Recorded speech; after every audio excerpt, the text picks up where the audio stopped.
സോൾബാഡിൽ glacier ക്രൂയിസിലാണ് നമ്മളുള്ളത്. ചെറിയ ഈ ബോട്ട് ഈ ഗ്ലേഷ്യറിലൂടെ നമ്മളെ ചുറ്റി കാണിക്കും. വൈൽഡർനെസ്സിലേക്കുള്ള ക്രൂയിസ് എന്നാണ് ഇവരിതിനെ പറയുന്നത്. ഈ സ്ഥലത്ത് പോളാർ ബെയറുകൾ പ്രധാനമായിട്ടും ഉള്ളത് പോളാർ ബെയറുകളാണ്. മൊത്തം ഈ ഒരു സെക്ടറിൽ 3000-ലധികം പോളാർ ബെയറുകൾ ഉണ്ടെന്നാണ് പറയുന്നത്. അപ്പോൾ അങ്ങനെ ഈ കടലിലേക്കും ഈ മലകളിലേക്കൊക്കെ നോക്കി നിൽക്കുമ്പോഴാണ് ഒരു കാഴ്ച കാണുന്നത്. പോളാർ ബെയറുകളുടെ ഒരു സംഘം സമുദ്രത്തിൽ നീന്തണം. ആരോ പിടിച്ചൊരു അത് പോളാർ ബെയറുകളാണ്. അപ്പോൾ തലേ ദിവസം ലേഡി പറഞ്ഞിട്ടുണ്ട് ഇവർ ഭയങ്കര സ്വിമ്മേഴ്സാണ്. വൈൽഡർനെസ്സിലേക്ക് നമ്മൾ പോകുമ്പോൾ ഒരിക്കലും നമുക്ക് നമ്മൾ പറയുന്ന സമയത്ത് നമ്മൾ ഉദ്ദേശിക്കുന്ന സ്ഥലത്ത് കാര്യങ്ങളൊന്നും കാണാൻ പറ്റില്ല. അവരുടെ സൗകര്യത്തിന് നമ്മൾ കാത്തു നിന്നേ പറ്റൂ. ക്യാമ്പിൽ ഡിന്നറിനൊക്കെ ശേഷം ഞങ്ങൾ തിരിച്ച് ഹോട്ടലിൽ വന്ന് കിടന്നുറങ്ങി. പിറ്റേ ദിവസം രാവിലെ ഞങ്ങൾക്കൊരു ക്രൂയിസ് ഉണ്ടായിരുന്നു. അപ്പോൾ ആ ക്രൂയിസ് വൈൽഡർനെസ് ഗ്ലേഷ്യർ ക്രൂയിസ് എന്നാണ് അതിന് പറയുന്നത്. ആ ക്രൂയിസിന് കൊണ്ടുപോകുമ്പോൾ തലേന്ന് ബെന്നി പറഞ്ഞത് ഈ പോളാർ ബെയറുകളെ കാണാൻ സാധ്യതയുള്ളത് ഈ ക്രൂയിസിലാണ്. കാരണം ഈ ക്രൂയിസ് ഷിപ്പ് ഇങ്ങനെ മൗണ്ടൻസ് ഈ ഗ്ലേഷ്യറിലെയും ആ ഫ്യൂഡിലൂടെ ഒക്കെ ഇങ്ങനെ പോകുമ്പോൾ ഐസ് സ്നോ ഒക്കെ ഉള്ള സ്ഥലങ്ങളിലേക്കൊക്കെ എത്തും. പിന്നെ അടുത്തൊക്കെ മലകൾ ഒക്കെ ഉണ്ട്. അപ്പോൾ ദൂരെ നമുക്ക് ചിലപ്പോൾ ഈ പോളാർ ബെയറുകളെ കാണാൻ സാധിച്ചേക്കും. പക്ഷെ ഈ ഫ്യൂഡിൽ സ്നോ ഇല്ലാത്തതുകൊണ്ട് അതിൻ്റെ മീതെ ഇത് വരുന്നതിനുള്ള സാധ്യത പോളാർ ബെയർ വരുന്നതിനുള്ള സാധ്യതയില്ല. പക്ഷെ സൈഡിൽ കണ്ടേക്കാം എന്ന് പറഞ്ഞു. സാധാരണ അവിടെ കാണണമെന്നുണ്ടെങ്കിൽ അത് ഈ യാത്രയിലാണ് കാണാൻ. ഈ യാത്രയിൽ കണ്ടില്ലെങ്കിൽ കാണാൻ പറ്റില്ല. അപ്പം എല്ലാ യാത്രികരും കുറച്ച് നിരാശരാണ്. എന്നാലും ഒരു പ്രതീക്ഷ ഈ യാത്രയ്ക്ക് വരുമ്പോൾ ഉണ്ട്. ഞങ്ങൾ ബസ്സിൽ കൊണ്ടുവന്ന് ഇറക്കി ഒരു നീണ്ട വഴിയിലൂടെ അങ്ങനെ നടന്ന് നമ്മൾ ഈ ക്രൂയിസ് ഷിപ്പിലേക്ക് കയറി. ഒരു ചെറിയ ക്രൂയിസ് ഷിപ്പാണ്.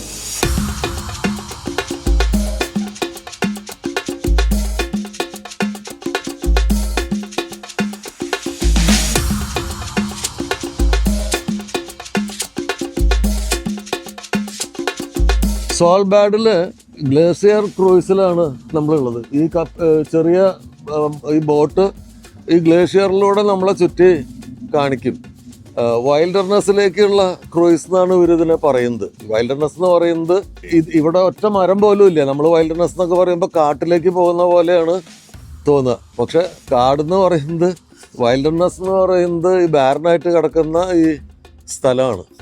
ഈ സ്ഥലത്ത് പോളാർ ബെയറുകൾ പ്രധാനമായിട്ടും ഉള്ളത് പോളാർ ബെയറുകളാണ്. മൊത്തം ഈ ഒരു സെക്ടറിൽ 3000-ലധികം പോളാർ ബെയറുകൾ ഉണ്ടെന്നാണ് പറയുന്നത്.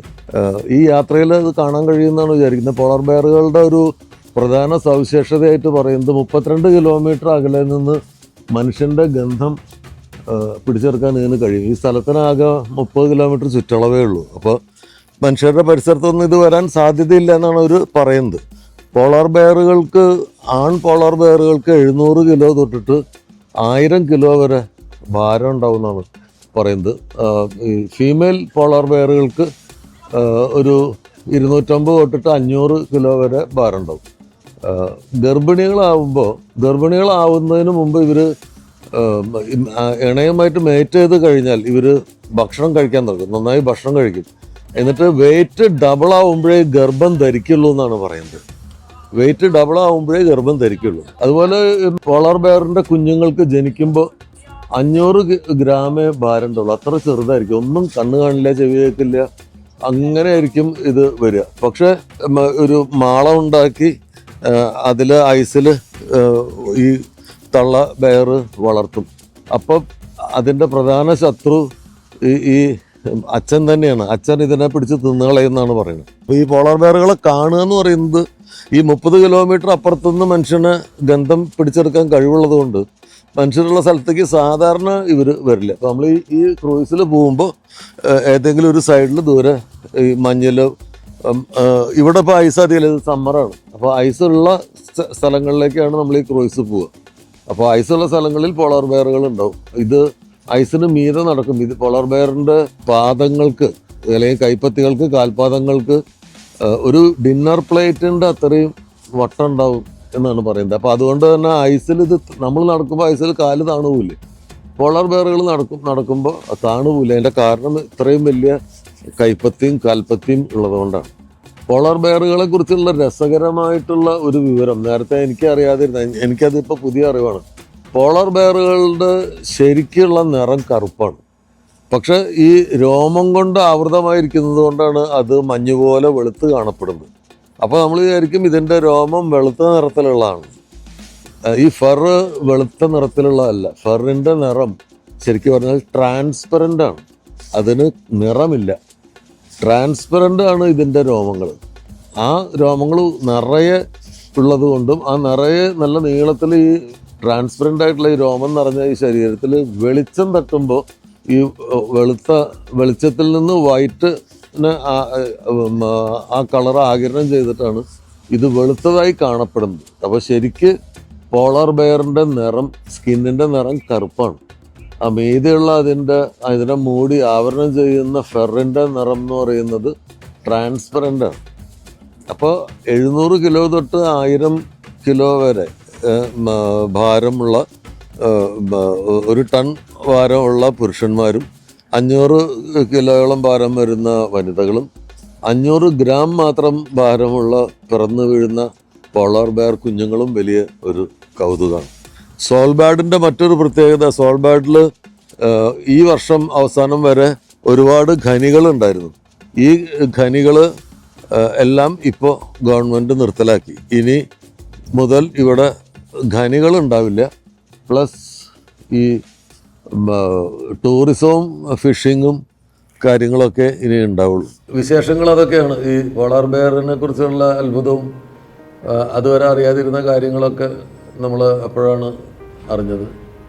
തലേ ദിവസം ആക്ച്വലി ആ ഇന്ത്യക്കാരി പെൺകുട്ടി ആ ക്യാമ്പിൽ വെച്ചിട്ട് രാത്രി പറഞ്ഞപ്പോഴാണ് ഈ പോളാർ ബെയറിനെ കുറിച്ചുള്ള ഈ സീക്രട്സ് ഒക്കെ നമ്മൾ, അല്ലെങ്കിൽ നമുക്ക് അതുവരെ അറിയാത്ത കാര്യങ്ങളൊക്കെ നമ്മൾ മനസ്സിലാക്കിയത് ആ പെൺകുട്ടി പറഞ്ഞു തന്ന എക്സ്പ്ലനേഷൻസിലാണ് നമുക്കതൊക്കെ മനസ്സിലായത്. അത് ഈ ക്രൂയിസ് യാത്ര തുടങ്ങി. ഭയങ്കര പുറത്ത് നല്ല തണുപ്പാണ്. ഷിപ്പിൻ്റെ ഉള്ളിലേക്ക് കയറി കഴിഞ്ഞാൽ അത് വാമാണ്, പക്ഷേ പുറത്ത് നല്ല തണുപ്പാണ്. പുറത്ത് അതിമനോഹരമായ കാഴ്ചകളുണ്ട്.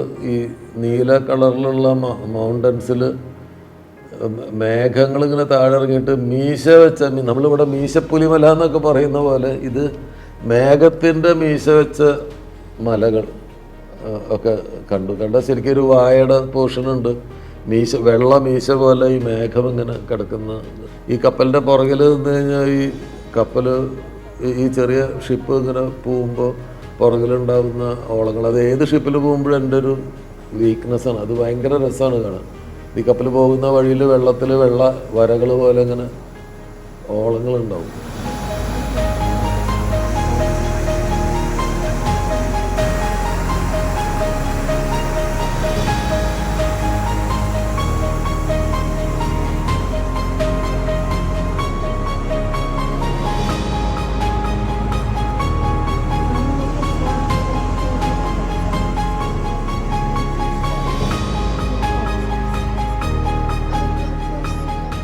അതൊക്കെ കണ്ടു കുറച്ച് നേരം പുറത്തേക്ക് നോക്കും. പിന്നെ ഒരേപോലെയുള്ള വിഷ്വലുകളാകുമ്പോൾ ചെറുതായിട്ട് ബോറടിക്കും. അപ്പോൾ തിരിച്ച് ഷിപ്പിനുള്ളിലേക്ക് തന്നെ കയറും. അപ്പോൾ ഷിപ്പിനുള്ളിൽ വരുമ്പോൾ ഈ പല യാത്രികരും ഈ കാഴ്ചകളുടെ ഒരു ചെറിയ മൊണോട്ടണസ് കാരണം കിടന്ന് ഉറങ്ങുന്നുണ്ട്. യാത്രയുടെ ക്ഷീണമുണ്ട്. ബെന്നിക്ക് ഇവിടെ നോർവേയിൽ വന്നപ്പോൾ മുതൽ ചെറിയൊരു ദേഹാസ്വാസ്ഥ്യവും കാര്യങ്ങളും ചെറിയ ക്ഷീണവും ബോഡി പെയിനും അങ്ങനെയൊക്കെ ഉണ്ടായിരുന്നു. അപ്പോൾ ഞങ്ങളുടെ കൂടെ യാത്ര ചെയ്തിരുന്ന ബിനോയ് എന്ന് പറഞ്ഞിട്ട് ഒരു കോട്ടയംകാരനാണ്. അദ്ദേഹം ബിസിനസ്സുകാരനാണ്. ഒരുപാട് ഈ മെഡിക്കൽ കാര്യങ്ങളുടെയൊക്കെ ഡിസ്ട്രിബ്യൂട്ടറൊക്കെയാണ്. അപ്പോൾ ബിനോയ് വരുമ്പോൾ, ബിനോയും കഷണ്ടിക്കാരനാണ്, ഫുൾ ഷേവൺ ഹെഡാണ്. അപ്പോൾ അദ്ദേഹം നെറ്റിയുടെ സൈഡിൽ ഇങ്ങനെ ഒരു പാച്ച്, റൗണ്ട് പാച്ച് ഇങ്ങനെ ഒട്ടിച്ച് വെച്ചിട്ടുണ്ട്. അപ്പോൾ അത്തരം പാച്ചുകൾ നമ്മൾ കണ്ടിട്ടുള്ളത് അന്റാർട്ടിക്ക ക്രൂയിസിന് പോകുമ്പോൾ ഈ സീ സിക്നസ് ഉണ്ടാവാണ്ടിരിക്കാൻ വേണ്ടിയിട്ട് ഈ അമേരിക്കയിൽ നിന്ന് വരുന്ന സായിപ്പുമാരൊക്കെ ആ പാച്ച്, അങ്ങനത്തെ ഒരു പാച്ച് കഴുത്തിലൊക്കെ ഒട്ടിച്ച് നമ്മൾ കണ്ടിട്ടുണ്ട്. അപ്പോൾ അതുപോലെ എന്തോ ആണ് ഈ നോർവേയിലേക്ക് വരുമ്പോഴേക്കും ഇതെന്തിനാ വെച്ചതെന്നൊക്കെ ചോദിച്ചു. അപ്പോൾ പുള്ളി പറഞ്ഞു, ബിനോയ് പറഞ്ഞത് അത് ഒരു പുതിയ സ്വീഡിഷ് കമ്പനിയുടെ ഒരു പുതിയ പ്രോഡക്റ്റാണ്. ദുബായിലൊരു എക്സിബിഷന് പോയപ്പോൾ, ഈ മെഡിക്കൽ സാധനങ്ങളുടെ എക്സിബിഷന് പോയപ്പോൾ അവിടെ വെച്ച് പുള്ളി കണ്ടിട്ട് കുറച്ച് സാമ്പിൾസ് മേടിച്ചാണ്. അത് പറയുന്നത് ഒരു സൈഡ് എഫക്റ്റും ഇല്ലാതെ നിങ്ങൾക്ക് ബോഡി പെയിൻ ഒക്കെ ഉണ്ടാവുമ്പോൾ ഉണ്ട്, ഒരു ക്ഷീണം തളർച്ചയൊക്കെ ഉള്ളപ്പോൾ ബോഡി പെയിൻ ഉള്ളപ്പോൾ, തലവേദന അങ്ങനെയൊക്കെ ഉള്ളപ്പോൾ ഇത് ഒട്ടിച്ച് കഴിഞ്ഞാൽ അതെന്തോ ഒരു മാഗ്നറ്റിക് സംഭവമാണ്. ഒരു സൈഡ് എഫക്റ്റും ഇല്ല എന്നാണ് പുള്ളി പറയുന്നത്. ആ കമ്പനി അത് വാക്ക് കരുതുന്നുണ്ട്. അത് ഒട്ടിച്ച് കഴിഞ്ഞാൽ നിങ്ങളുടെ ഈ ബോഡി പെയിനും നിങ്ങളുടെ മൊത്തത്തിലുള്ളൊരു ക്ഷീണമൊക്കെ മാറും. അപ്പോൾ എനിക്ക് ഇങ്ങോട്ട് വരുമ്പോൾ ഒരു ചെറിയ ബോഡി പെയിൻ ഉണ്ടായിരുന്നുകൊണ്ട് ഞാനതൊന്ന് പരീക്ഷിച്ചേക്കാം. കാരണം അതിൻ്റെ ഒരു ഇന്ത്യൻ ഡിസ്ട്രിബ്യൂഷൻ കിട്ടുമെന്ന് പുള്ളി നോക്കുന്നുണ്ട്. അതിനു മുമ്പ് സ്വയം ഒന്ന് പരീക്ഷിച്ച് നോക്കാം അത് എഫക്റ്റീവ് ആണോ എന്ന് വിചാരിച്ചിട്ട് അത് ഒട്ടിച്ചാണെന്ന് പറഞ്ഞു. അപ്പം ബെന്നി ആ ദിവസം നോർവേയിൽ ഇറങ്ങിയപ്പോൾ മുതൽ ഭയങ്കര ടയർഡാണ്, ക്ഷീണം, ഛർദ്ദിക്കാൻ വരുന്നു, ഭയങ്കര ബോഡി പെയിൻ എന്നൊക്കെ ഇങ്ങനെ പറഞ്ഞുകൊണ്ടിരിക്കുന്നുണ്ടായിരുന്നു. അപ്പോൾ പുള്ളി പറഞ്ഞു ഇതിപ്പോൾ പരീക്ഷണഘട്ടത്തിലാണ്, ഞാൻ ഇതിപ്പോൾ പരീക്ഷിച്ച് നോക്കി, എനിക്ക് നല്ല വ്യത്യാസം തോന്നുന്നുണ്ട്. എൻ്റെ ഒരു ഗ്ലൂമിനെസ്സൊക്കെ ഇത് വെച്ചതിന് ശേഷം മാറി, നിങ്ങൾ വേണമെങ്കിൽ ട്രൈ ചെയ്ത് നോക്കിക്കോളാൻ പറഞ്ഞു. അങ്ങനെ അദ്ദേഹത്തിൻ്റെ കയ്യിൽ നിന്ന് അത് മേടിച്ചിട്ട് ബെന്നിയുടെ തലയിൽ ഇങ്ങനെ ഒട്ടിച്ചു. അപ്പോൾ തലേദിവസം മുതൽ പുള്ളി ഇങ്ങനെ, തലേദിവസം നമ്മൾ നോർവേയിൽ ആ ക്രൂയിസിൽ ഫുൾ കിടന്നുറങ്ങുമായിരുന്നു. ഈ ക്ഷീണം കാരണം കിടന്നുറങ്ങുമായിരുന്നു. അപ്പോൾ അതിന് ശേഷമാണ് ഇത് വെച്ചത്. അപ്പോൾ ഈ ക്രൂയിസിൽ വരുമ്പോൾ ബെന്നി അത് വെച്ചിട്ടുണ്ട്. ബെന്നി ഇത്തിരി ഉന്മേഷത്തോട് കൂടിയിട്ടാണ് ഇരിക്കുന്നത്. നാസിയൊക്കെ കിടന്നുറങ്ങുന്നുണ്ട്. നാസി ഈ റീൽസ് ഉണ്ടാക്കുന്നതാണ് മൂപ്പരുടെ ക്രേസ്. റീൽസ് ഉണ്ടാക്കാൻ സാധ്യതയില്ലാത്ത സ്ഥലമാണെങ്കിൽ കിടന്നുറങ്ങും. യാത്ര എന്ന് പറയുന്നത് യാത്ര ഫോർ റീൽസാണ്. അപ്പോൾ നാസി കിടന്നുറങ്ങുന്നുണ്ട്. മറ്റ് യാത്രികരൊക്കെ ഇങ്ങനെ ഇരുന്ന് ചെറിയൊരു പ്രായമുള്ള ആളുകളൊക്കെ ചെറിയൊരു മയക്കത്തിലേക്കൊക്കെ കൊണ്ട്, സുഖമുള്ള ഒരു ക്ലൈമറ്റാണല്ലോ, തണുപ്പും ജാക്കറ്റിൻ്റെ ഒരു വാംത്തും ഇതിനുള്ളിലെ ഷിപ്പിനുള്ളിലെ ഹീറ്ററിൻ്റെ ഒക്കെ ഒരു ഇളം ചൂടിൽ യാത്രികരൊക്കെ ഒരു പകുതി ഇങ്ങനെ ഡോസ് ചെയ്തിട്ടുള്ള ഒരവസ്ഥയിലാണ്.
ഞാൻ ഈ കപ്പലിൽ ചുറ്റിക്കറങ്ങി നടക്കുമ്പോൾ ഒരു ഫോട്ടോ കണ്ടു, ഒരു വീടിൻ്റെ ഫോട്ടോ.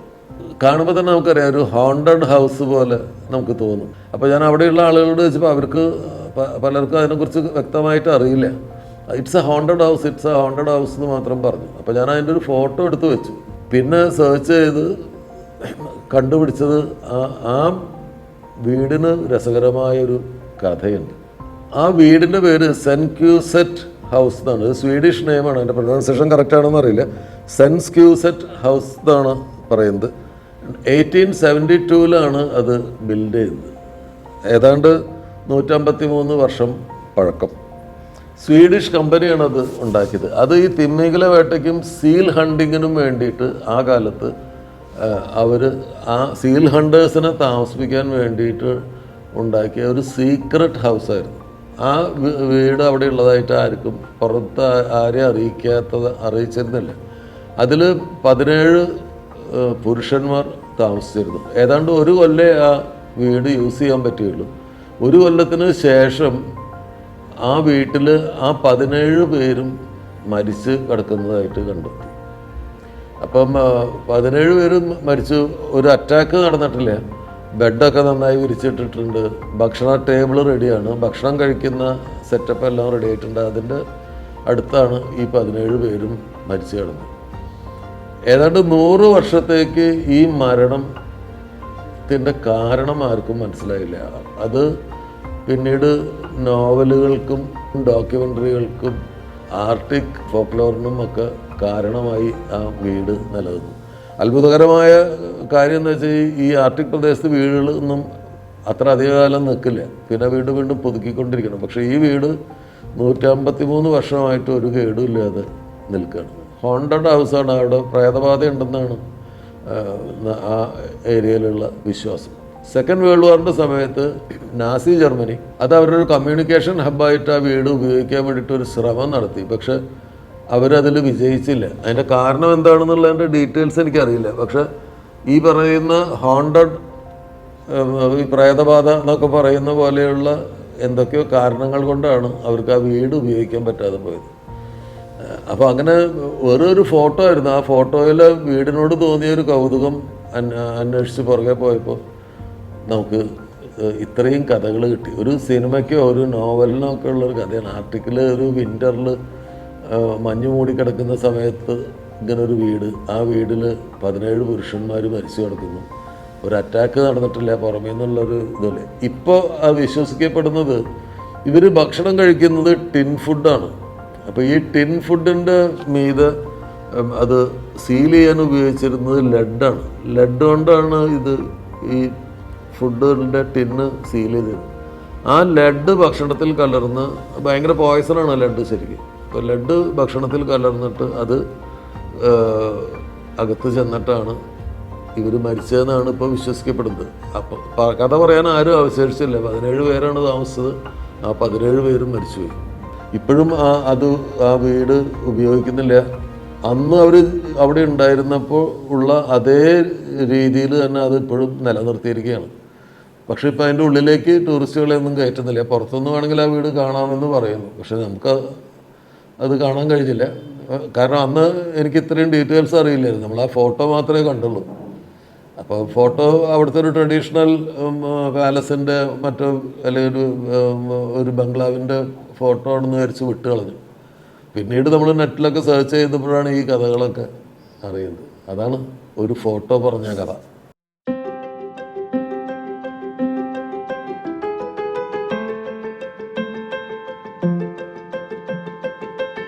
അങ്ങനെ ഞങ്ങൾ ഈ ലേക്കിലൂടെ ഏതാണ്ട് 1.5-2 മണിക്കൂർ യാത്ര ചെയ്യുമ്പോഴാണ് നേരത്തെ ദൂരെ ഈ ഗ്ലേസിയേഴ്സൊക്കെ കാണാം. ഈ മഞ്ഞ് കിടക്കുന്ന സ്ഥലമൊക്കെ നമുക്ക് ദൂരെ കാണാൻ പറ്റും. പിന്നെ ഈ മലകളുടെയൊക്കെ ഇടയിൽ ചെറുതായിട്ട് മഞ്ഞൊക്കെ വീണ് കിടക്കുന്ന ചെറിയ പോർഷൻസ് വീണ് കിടക്കുന്ന, ചെറിയ ഒലിച്ചിറങ്ങിയിട്ട് ഉറച്ചതുപോലെ ഒക്കെ ഈ മഞ്ഞ് കാണുന്നുണ്ട്. ഈ മലകളുടെ പ്രത്യേകത, അതിൻ്റെ അടുത്തേക്ക് പോകുമ്പോഴാണ് ഈ മലകളുടെ ഒരു സൗന്ദര്യം ഭയങ്കരമായിട്ട് മനസ്സിലാവും. കൂടുതൽ അടുത്തേക്ക് ഈ ഗ്ലേഷ്യേഴ്സിൻ്റെ ഒക്കെ അടുത്തേക്ക് എത്തുമ്പോൾ ആ പരിസരത്തുള്ള മലകൾ എന്ന് പറഞ്ഞാൽ നമ്മൾ ഈ ഖജുരാഹോലൊക്കെ അജന്ത എല്ലോറ എന്നൊക്കെ പറയുന്ന പോലെയുള്ള ശില്പങ്ങളുടെ ഷേപ്പിലാണ് ഈ മലകളുടെ മീതെയൊക്കെ ഈ കാറ്റും മഞ്ഞുകാലത്ത് എല്ലാ വശത്തു നിന്നുള്ള മഞ്ഞിൻ്റെ ഈ ഗ്ലേഷ്യേഴ്സിൻ്റെ ഒരു പ്രഷറും ഒക്കെ ആയിരിക്കണം ഒരു പ്രകൃതി തന്നെ ഒരു വലിയ സ്കൾപ്ചറായി മാറുന്ന ഒരു കാഴ്ച നമുക്ക് ഇവിടെ കാണാൻ പറ്റും. ഈ മലകളൊക്കെ കണ്ടു കഴിഞ്ഞാൽ നമ്മുടെ പഴയ ഗുഹാക്ഷേത്രങ്ങളുടെയൊക്കെ ഷേപ്പ് നമുക്കിതിൽ കാണാം. ചില മൗണ്ടൻസിൻ്റെ ഇതിൽ നമുക്ക് മേലെ ഈ ഇങ്ങനെ ഇരിക്കുന്ന ബുദ്ധൻ്റെ ഷേപ്പൊക്കെ നമുക്ക് തോന്നും. ഈ മൗണ്ടൻസിൽ മീതെ ഭയങ്കര ആർട്ട് വർക്കുകൾ ചെയ്ത പോലെ തോന്നി. ഇത് നാച്ചുറലാണെന്ന് നമുക്ക് വിശ്വസിക്കാൻ തോന്നുന്നില്ല. നമ്മൾ വിചാരിക്കുന്നത് നമ്മുടെ ഇന്ത്യയിലൊക്കെ പല സ്ഥലങ്ങളിലുള്ള ചില ക്ഷേത്രങ്ങളുണ്ടല്ലോ, ഈ പാറകളിലൊക്കെ കൊത്തിവെച്ചുണ്ടാക്കിയിട്ടുള്ള ക്ഷേത്രങ്ങൾ, അതുപോലെ ഉണ്ടാവും കാണാൻ. ഭയങ്കര ഭംഗിയാണ്. പിന്നെ ഈ ഗ്ലേഷ്യറിൻ്റെ അടുത്തേക്ക് നമ്മൾ ചെന്നു. അപ്പം ഇപ്പോഴും മഞ്ഞുണ്ട് അവിടെ.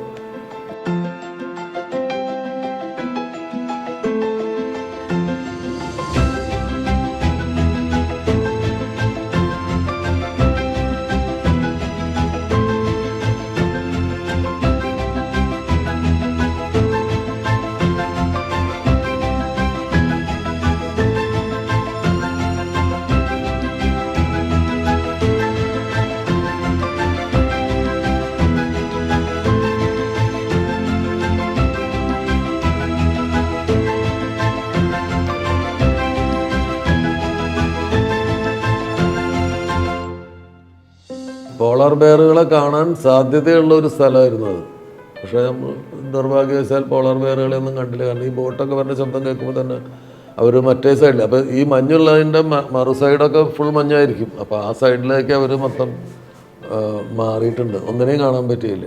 പിന്നെ ഈ മഞ്ഞ് വീണ് കിടക്കുന്നിടത്ത് ഈ കറുപ്പ് നിറത്തിൽ ഒരാളുകൾ നടന്നിട്ടൊരു വഴി ഉണ്ടായതുപോലെയൊക്കെ കിടപ്പുണ്ട്. അപ്പോൾ ഇനിയിപ്പോൾ അവിടെ അപ്പുറത്ത് വല്ല ക്യാമ്പുകളോ അങ്ങനെ എന്തെങ്കിലും ഉണ്ടോയെന്ന് അറിയില്ല. ഈ മലയുടെ താഴ്വാരങ്ങളിൽ താഴെ ഈ വെള്ളത്തിനും ഇതിനും ഇടയിൽ ചില ടെൻറ്റുകളൊക്കെ അപൂർവമായിട്ട് നമ്മൾ കണ്ടിട്ടുണ്ട്. ചില ടെൻറ്റ് തന്നെ മരം കൊണ്ടൊക്കെ ഉണ്ടാക്കിയിട്ടുള്ള ഷെഡുകൾ ഒക്കെ കാണാൻ കഴിഞ്ഞിട്ടുണ്ട്. അതിൽ ആൾക്കാരുണ്ടോയെന്നൊന്നും അറിയില്ല. ഈ മലകൾ അതിമനോഹരമാണ്. മലകൾ അതിലേക്ക് നോക്കി നിന്നു. ഞാൻ 1-2 റീൽസൊക്കെ ആ മലകളെ വെച്ചിട്ടൊക്കെ ചെയ്തിട്ട് ഭയങ്കര ക്ലിക്കായി. ഇൻസ്റ്റാഗ്രാമിലൊക്കെ മലകൾ പുഴകൾ എന്നൊക്കെ പാട്ടൊക്കെ ഇട്ടിട്ട് ചെയ്തിരുന്നു.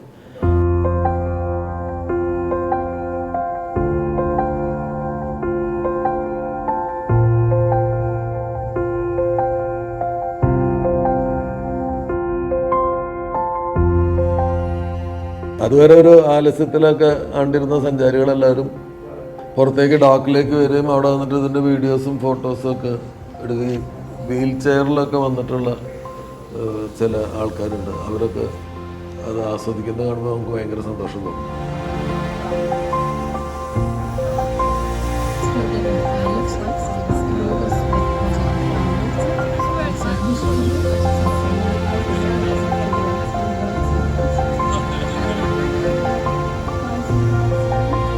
അപ്പം അങ്ങനെ ഈ കടലിലേക്കും ഈ മലകളിലേക്കൊക്കെ നോക്കി നിൽക്കുമ്പോഴാണ് ഒരു കാഴ്ച കാണുന്നത്.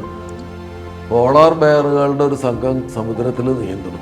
അപ്പോൾ ആരോ പിടിച്ചൊരു അത് പോളാർ ബെയറുകളാണ്. അപ്പോൾ തലേ ദിവസം ലേഡി പറഞ്ഞിട്ടുണ്ട് ഇവർ ഭയങ്കര സ്വിമ്മേഴ്സാണ്. അപ്പോൾ വെള്ള കളറിൽ ഇങ്ങനെ ഭയങ്കര സ്പീഡിൽ ഇങ്ങനെ എന്തോ ഒരു ശബ്ദമൊക്കെ ഉണ്ടാക്കിയിട്ട് ഇങ്ങനെ നീന്തി പോണത് കണ്ടു. അപ്പം പോളാർ ബെയറിനെ കണ്ടു എന്നുള്ള ഒരു ആവേശത്തിൽ നിൽക്കുകയും അപ്പോൾ ആരോ സംശയം പറഞ്ഞു അത് ഡോൾഫിൻസാണ്, തിമിംഗില് നമ്മുടെ ഇതല്ല, പോളാർ ബെയർ അല്ല. അപ്പോൾ ഞാൻ നല്ല ഡോൾഫിൻസ് ബ്ലാക്ക് അല്ലേ, ഇത് വൈറ്റ് ആണല്ലോ, പോളാർ ബെയർ തന്നെയാണ്. ഫ്രണ്ട് മുഖം ഞാൻ കണ്ടു, കറുപ്പ് നിറമുണ്ട് എന്നൊക്കെ പറഞ്ഞ് തർക്കം നടന്നു. അങ്ങനെ തർക്കത്തിൻ്റെ ഒടുവിൽ ഞാൻ മണ്ടനാണെന്ന് എനിക്ക് മനസ്സിലായി. അത് ബെലൂഗ എന്ന് പറയുന്ന വൈറ്റ് വെയിലാണ്, വെള്ളത്തിമിംഗലം എന്ന് പറയും. പക്ഷെ വലുതല്ല, അത് സൈസ് കുറവായിരിക്കും. 10-20 ഈ വൈറ്റ് വെയിൽസോ ഒരുമിച്ചാണ് നീന്തുക. ഇതിന് ബെലൂഗ എന്ന് പേരുണ്ട്. ബെലൂഗ എന്നുള്ള പേരിൽ ഒരു മത്സ്യത്തെക്കുറിച്ച് ഞാൻ കേട്ടിട്ടുണ്ട്. അത് റഷ്യയിലാണ്. റഷ്യയിൽ വോൾഗ നദിയിൽ ബെലൂഗ എന്ന് പറഞ്ഞിട്ടൊരു ഫിഷ് ഉണ്ട്. അത് മെഡിസിനൽ ഇമ്പോർട്ടൻസ് ഉള്ളതാണ് എന്നൊരു വിശ്വാസമുണ്ട്. റഷ്യയിലെ പ്രസിദ്ധമായ ഒരു വോഡ്കയുടെ പേര് ബെലൂഗ എന്നാണ്. ബെലൂഗ മത്സ്യത്തിനെയൊക്കെ അതിൽ ഉപയോഗിച്ചിട്ടുണ്ടെന്നൊക്കെയാണ് അവർ അവകാശപ്പെടുന്നത്. ബെലൂഗ മെഡിസിനൽ വാല്യൂ ഉള്ളതാണ്. അപ്പോൾ നമ്മൾ കുറച്ചു കാലം ബെലൂഗ വോഡ്കയാണ് കഴിച്ചുകൊണ്ടിരുന്നത്. മെഡിസിനൽ വാല്യൂ ഉണ്ടെന്ന് ധരിച്ചിട്ട് ഓരോ. പക്ഷെ അതിൻ്റെ ആ ബോട്ടിലിൻ്റെ മീതെ ബെലൂഗ മത്സ്യത്തിൻ്റെ ഒരു ഇംപ്രിൻ്റ് ചെയ്തിട്ടുള്ള ഒരു മെറ്റൽ രൂപമുണ്ട്. പക്ഷേ ആ ബെലൂഗയും ഈ ബെലൂഗയായിട്ട് യാതൊരു ബന്ധമില്ല എന്നാണ് എനിക്ക് തോന്നുന്നത്. കാരണം ഇത് ജസ്റ്റ് സ്മോൾ വെയിൽസാണ്. ഇതിൽ ഈ പെൺ ബെലൂഗ കുഞ്ഞിനെ പ്രസവിച്ചാൽ ഒരു 2 വർഷം വരെ മറ്റ് മത്സ്യങ്ങളിൽ നിന്നൊക്കെ ഉള്ള അറ്റാക്ക് ഇല്ലാതെ ഇതിനെ ഈ കുഞ്ഞിനെ സംരക്ഷിക്കും. 2 വർഷം കുഞ്ഞിനെ സംരക്ഷിക്കും. സാധാരണ മീനുകളിൽ അത് പതിവില്ല. ഇത് അതുപോലെ തന്നെ ഇതിൻ്റെ ഈ വേലിൻ്റെ ഈ ബെലൂഗയുടെ കഴുത്ത് ഫ്ലെക്സിബിളാണ്. അങ്ങനെ കഴുത്ത് തിരിക്കാൻ പറ്റും. സാധാരണ വേലുകൾക്ക് അങ്ങനെ ചെയ്യാൻ പറ്റില്ല. ഇത് കഴുത്ത് തിരിക്കാൻ പറ്റും. അതിൻ്റെ ഫേഷ്യൽ മസിൽസൊക്കെ ഫ്ലെക്സിബിളാണ്. അപ്പോൾ ഇതിൻ്റെ ഇത് കടലിലെ വികൃതികളാണെന്ന് പറയാം. മനുഷ്യരുടെ ശബ്ദം ഇമിറ്റേറ്റ് ചെയ്യും. പിന്നെ ഫേഷ്യൽ എക്സ്പ്രഷൻസ് ചെയ്യും. ഈ നെറ്റിയിലെ മസിൽസൊക്കെ മൂവ് ചെയ്യും. ഫേഷ്യൽ മസിൽസൊക്കെ ചുളിക്കാനൊക്കെ പറ്റും. അപ്പോൾ ഇതിന് ചിരിക്കണ പോലെയൊക്കെ ചെയ്യാൻ പറ്റും. ഇങ്ങനെയൊക്കെ കാണിക്കും. അങ്ങനെ കൊഞ്ഞനം കാണിക്കണ പോലെയൊക്കെ ആക്കാൻ പറ്റും. നെറ്റിയൊക്കെ ചുളിക്കാൻ പറ്റും. അപ്പോൾ ഭയങ്കര എക്സ്പ്രസീവായിട്ടുള്ള ഒരു ഫേസ് ഉണ്ട്. ഫ്ലെക്സിബിളായിട്ടുള്ള കഴുത്തുണ്ട്. പ്യുവർ വൈറ്റ് കളറാണ്. നല്ല അതിശീത കടലുകളിൽ മാത്രം കാണുന്ന സൈബീരിയൻ കടലിലൊക്കെ ഉണ്ടെന്നാണ് പറയുന്നത്. ബെലൂഗ എന്നാണ് ഈ വേലിൻ്റെ പേര്. അപ്പോൾ അതൊരു 10-20 എണ്ണം കുറേ നേരം കപ്പലിന് ചുറ്റും കിടന്നിട്ട് നീന്തി തുള്ളി കളിക്കുന്നത് നമുക്ക് കാണാൻ പറ്റി. അതാണ് ഇപ്പോൾ ഇവരുടെ ഒരു വൈൽഡർനെസ് എന്ന് പറഞ്ഞിട്ട്, വൈൽഡർനെസ് ക്രൂയിസ് കൊണ്ട് നമുക്കുണ്ടായൊരു ഗുണം ഈ ബെലൂഗ. പക്ഷെ അതൊരു വലിയ കാര്യം തന്നെയാണ്. കാരണം നമ്മളിങ്ങനെ, എനിക്ക് ജീവിതത്തിൽ ഇങ്ങനൊരു തിമിംഗലത്തിനെ കുറിച്ച് അറിയേയില്ല, ഇങ്ങനൊരു തിമിംഗലം ഉണ്ടെന്നേ അറിയില്ല. വൈറ്റ് വെയിൽ എന്ന് പറയുന്ന ഒരു ബ്ലൂ വെയിൽസിനെ കുറിച്ചൊക്കെ കേട്ടിട്ടുണ്ട്, പക്ഷേ ഈ വൈറ്റ് വെയിൽസിനെ കുറിച്ച് ഞാൻ കേട്ടിട്ടില്ല. അത് ആദ്യമായിട്ട് കണ്ടിട്ട് അത് ആദ്യം ഹിമക്കരടിയാണെന്ന് തെറ്റിദ്ധരിക്കുകയും പിന്നീട് ഇത് ബെലൂഗയാണെന്ന് കണ്ടെത്തുകയും ചെയ്തു എന്നുള്ളതാണ് ഇതിൻ്റെ, അതൊരു വലിയ സംഭവമാണ്. കാരണം വൈൽഡർനെസ്സിലേക്ക് നമ്മൾ പോകുമ്പോൾ ഒരിക്കലും നമുക്ക് നമ്മൾ പറയുന്ന സമയത്ത് നമ്മൾ ഉദ്ദേശിക്കുന്ന സ്ഥലത്ത് കാര്യങ്ങളൊന്നും കാണാൻ പറ്റില്ല. അവരുടെ സൗകര്യത്തിന് നമ്മൾ കാത്തു നിന്നേ പറ്റും.